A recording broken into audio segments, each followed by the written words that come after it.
Looking at our equipment here, I wanted to go over just some basic terminology for this equipment. For example, this here is a valve. In this case, this valve right here is controlling our water fountain, the fountain in the center of our spa.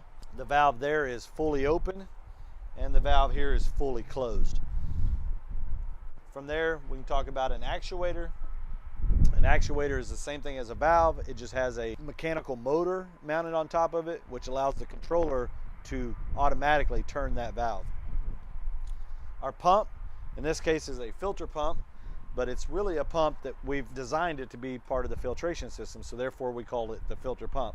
That same pump, if it were on a water feature, could be listed as a water feature pump, or etc. We have our filter. Our filter has a pressure gauge on top of it. A lot of times people refer this to as R2D2. From there, in this case, we have a DE filter, so we have a backwash valve that goes with it. Your filter might be a cartridge filter, and if so, it would not have a backwash valve.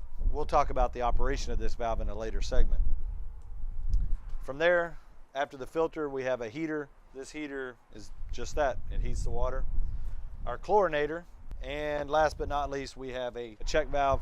The check valve is really easy to spot because it has a clear glass on it, letting you visually inspect what's going on inside there. There's actually a flapper that's inside there, and sometimes it's good for troubleshooting to be able to look inside of it, and that's why it has a clear glass. That there is our check valve.